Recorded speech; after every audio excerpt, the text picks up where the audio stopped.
உங்க பார்வை? இல்லை, இதில் வந்து விஜய் ஃபேக்டர் வந்து நாட் ஸோ கிரேட் அப்படி தான் சொல்லுவேன். சென்னையில் வந்து வாக்குப்பதிவு சென்ற முறையோட 1 லட்சம் குறைஞ்சு சொன்னாங்க. அதில் கூட வட சென்னையில் அதிகம். இப்போ நீங்கள் வந்து பேசிகிட்டு இருக்க எல்லாமே நீங்கள் ஒட்டுமொத்தமாக தமிழ்நாட்டில் ஒரு ஸ்ட்ராட்டஜியாக பார்க்குறீங்க. அப்படி கிடையாது. 234 தொகுதிக்கும் 234 ஸ்ட்ராட்டஜி இருந்திருக்கு.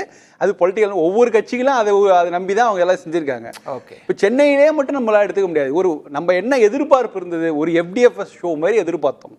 காலையில் 5 மணி 6 மணிக்கு எல்லாம் வந்து லைனாக நின்றுவாங்கன்னு. அது நடக்கலை. அதுவும் இல்லாமல் ஒரு விளக்கம் கொடுங்களேன். இப்போ ஷபீர் சொன்ன மாதிரி ஒரு மொமெண்டம் கிரியேட்டர், இந்த வார்த்தைக்கு வந்து ரொம்ப நல்ல பெரிய அர்த்தம் உண்டு. எலெக்ஷனில் வந்து இதெல்லாம் பெரிய இண்டிகேட்டர். இப்போ ஷபீர் சொல்றது ஒரு மொமெண்டம், ஒரு திடீர்னு ஒரு சர்ஜ் வருது, ஒரு பெரிய ஒரு உயர்வு, வாக்கு சதவீத உயர்வு நடந்திருக்குன்ற மாதிரி சொல்றாரு. நீங்க அதை மறுக்கிறீங்க? இல்லை, அதுதான் நான் சொல்கிறேன். அவர் வந்து அரசியல் மொழியில் சொன்னால் நான் சினிமா மொழியில் சொல்கிறேன்.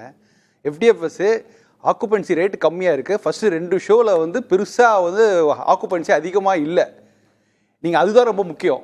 அங்கே ஆரம்ப அவர்ஸில் மார்னிங் அதிகமாக போட்டவர்கள் அதிகமான பேர் வயதானவர்கள் தான் அதிகமான பேர். ஓ, அது பாரம்பரிய ஓட்டு. பாரம்பரிய ஓட்டு அதிமுக பாரம்பரிய ஓட்டு. அது அவங்க வந்து வெயிலுக்கு முன்னாடி போட்டு வந்துடலாம்னு நினைக்க வந்திருக்கலாம். ஸோ அதிகமாக ஓட்டு போட்டவர்கள் அதிகமான பேர். நான் பார்த்த வரை கூட இளைஞர்கள் ரொம்ப கம்மியாக இருந்தாங்க. ஓகே, ஸோ தமிழ்நாடு முழுக்க ஒரு ஸ்ட்ராட்டஜியாக நம்ம சொல்லவே முடியாது. ஸோ மார்னிங் நீங்கள் எப்போவுமே வந்து இவ்வளோ பெரிய ஃபோர்ஸ் வருது, அதுக்கான எதிர்பார்ப்பு அதிகமாக இருக்கும்போது மார்னிங் அந்த மொமெண்டத்தை நீங்கள் பார்க்கணும். நீங்கள் சொல்கிறீங்களா மொமெண்டங்கிறது மார்னிங் இருக்கணும். அந்த அளவுக்கு அந்த மாதிரி ஒரு பிரிஸ்கான மொமெண்டம் இல்லை. நீங்க பார்க்கல. அப்படி ஒயிட் ஷர்ட் போட்டு அந்த காக்கி பேண்டோட ஆட்கள் நிறைய வந்து அது எந்த அளவு எத்தனை பேர் உள்ள போயிட்டு வந்தாங்கங்கிறதுலாம் ரொம்ப முக்கியம். ஸோ அதெல்லாம் இருக்கட்டும். ஆனா எப்படி இருந்தாலும் ஒரு இடம் எனக்கு சொல்லுங்க. இப்ப திமுக அதிமுக 2 பக்கம் இடமிருந்து அவர் வாக்குகளை அள்ளுறாரு அப்படின்றது, அது பாரபட்சம் இல்லாம, கொள்கை சித்தாந்தம் இல்லாம, கட்சியினுடைய அதெல்லாம் இல்லாம அந்த வாக்குகளையும் வாங்கிட்டு தனக்கான ஆதாரமா ஒரு கோடி வாக்க வச்சிருக்கிறாரு. அதனாலதான் அவர் வந்து அப்படி முதல் இடத்தை நோக்கி நகரு. அதையும் நீங்க நிராகரிக்கீங்க? இல்ல, நிச்சயமா இது வந்து பைப்போலார் தேர்தல் கிடையாது. மும்முனை தான். அதுல நிச்சயமா மாற்று கருத்துல கணிசமான வாக்குகளை அவர் உடைச்சிருக்காரு. அதுல வேற டிபேட் திமுக ஓட்டா அதிமுக அதெல்லாம் நம்ம அடுத்த ஒரு வாரத்துக்கு பேசதான் போறோம். ஆனா கணிசமான வாக்குகளை பெற்றிருக்காரு. ஆனா புதுசா என்ன வாக்கு வந்திருக்கு, இந்த ஃபர்ஸ்ட் டைம் ஓட்டர்ஸ் என்ன வந்திருக்காங்க, புதுசா என்ன வந்திருக்கு, ஒரு 20 லட்சம் 25 லட்சம் வாக்குகள் உள்ள வந்திருக்கு. அதில் பெரும்பாலான வாக்குகள் விஜய் கட்சி தான் போகும். அதுல என்ற மாற்று கருத்து இல்லை. ஆனா அந்த 25 லட்சம் போதுமா?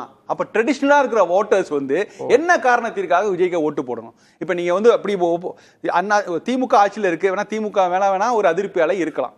சாஃப்ட் இன்கம் ஆன்டி இன்கம் சொல்லுங்க, எப்படி வேணா சொல்லுங்க. ஆனா அதிமுகவை வெறுத்து ஒதுக்கக்கூடிய அளவுக்கு என்ன பிரைமரி ரீசன் இருக்கு?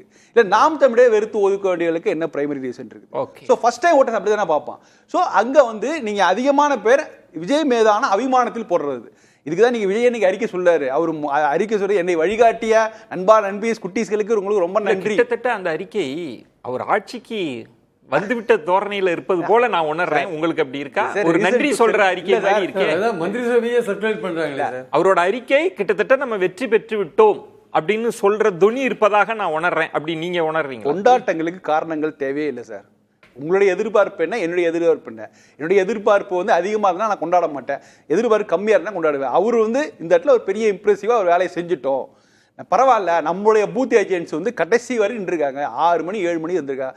தட் இஸ் பெரிய சக்ஸஸ் ஆக்சுவலாக. அது நீங்கள் அது வந்து 2006 2016 அந்த காலகட்டத்திலோ இல்லை 3வது அணியும் வந்தவங்க கூட. இப்போ அவங்க வந்து ஷபாஸ், நீங்க களத்துல நின்றுட்டீங்க, 214 தொகுதி கேண்டிடேட் போட்டுட்டீங்க, உங்களுக்கு அந்த பாராட்டெல்லாம் அவங்க எதிர்பார்க்கல. அவங்க என்ன சொல்றாங்கன்னா, அதெல்லாம் வேற யாருக்காவது சொல்லுங்க, நாங்க களத்துல முதன்மை சக்தியா வந்திருக்கோம், அதை அங்கீகரிக்கிறீங்களா இல்லையான்னு கேட்கறாங்க. இன்னும் ஒரு வாரம் தான் கழிஞ்சு முதன்மை சக்தியா 2வது சக்தியா 3வது சக்தியா எல்லாம் உண்மை ஒரு வாரம்.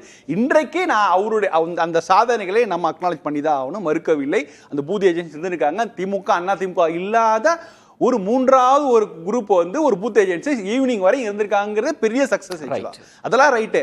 பெரும்பாலான வாக்குகள் ஃபர்ஸ்ட் டைம் ஓட்டர்ஸ் வாக்குகள் எடுத்திருக்காரு. இளம் பெண்கள், அது ஃபர்ஸ்ட் டைம் ஓட்டர்ஸ் மட்டும் இல்ல, நடுத்தர வயது உள்ள பெண்களுடைய ஓட்டர்ஸ் எடுத்திருக்காங்க. அதெல்லாம் ரைட்டு. ஆனா நீங்க தமிழ்நாடு முழுக்க எப்படி நீங்க வந்து எந்த முடிவுக்கு வர முடியும்? அங்கதான் சிக்கல். நீங்க சொல்லுவது தாவேகாவை வந்து கிட்டத்தட்ட வந்து ஒரு நகர்மயமான, அதுவும் ஒரு சென்னை மண்டலம், அதை மட்டும் நீங்க சவுத் சென்னை வந்து ரொம்ப சுணக்கமா இருக்கு, நார்த் சென்னையில பிரமாதமான போலிங், ரொம்ப அக்ரெசிவான போலிங் இருக்கும்போது நீங்க எப்படி பிரிச்சு பார்க்க முடியும்?